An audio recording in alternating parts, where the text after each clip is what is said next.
1983 সাল থেকে আপনারা জানেন তিনি গণতন্ত্রের চর্চা করে গিয়েছিলেন।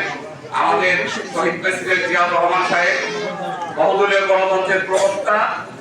তারই ধারাবাহিকতায় আমাদের দেশনেত্রী 83 সাল থেকে রাজনীতি শুরু করে 1986 সাল এরশাদ বিরোধী আন্দোলন, যে আন্দোলনে আমাদের দেশের অনেক নেতা কর্মীরা স্বৈরাচারী এরশাদের সাথে আঘাত করেছিল, কিন্তু আমাদের দেশনেত্রী বেগম খালেদা জিয়া কোন স্বৈরাচারের কাছে, কোন অন্যায়ের কাছে মাথা নত করেনি, আপোষ করেননি।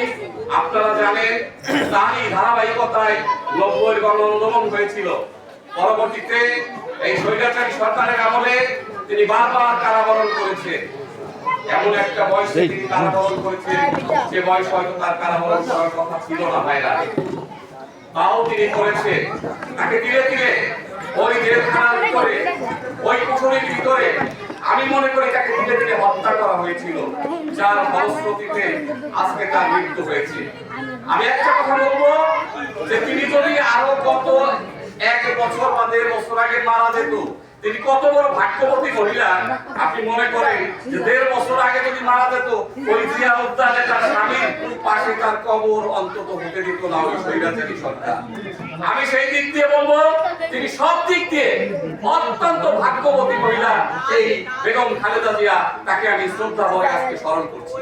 পাশাপাশি একটি কথা বলবো, আমাদের শহীদ ইসলাম বাবুল ভাই, যিনি ধানের শীষের এই ভাঙ্গা সদরপুর মফস্বলের কাঙ্গারি, তাকে তারেক রহমান আমাদের জাতীয় দল থেকে ধানের শীষ প্রতীক দেওয়া হয়েছে।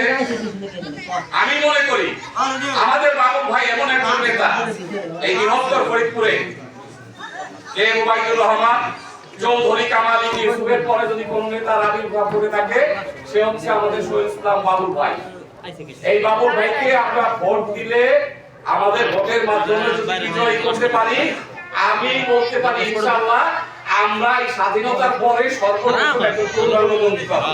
আমরা কি মন্ত্রিত্বটা চাই না? তাহলে আমরা সবাই মিলেমিশে এই বাবুল ভাইকে ধানের শীষে ভোট দিয়ে ভাঙ্গাবাসী, ওই সদরপুর মফস্বলবাসীর চাইতে যেন পিছিয়ে না থাকে, একটা ভোট বেশি হলে আমরা দিতে পারি, এই আশাবাদ ব্যক্ত করে আমি আমার সংক্ষিপ্ত বক্তব্য এখানেই শেষ করছি। খোদা হাফেজ, বাংলাদেশ জিন্দাবাদ। আপনাদের সবাইকে ধন্যবাদ। আসসালামু আলাইকুম।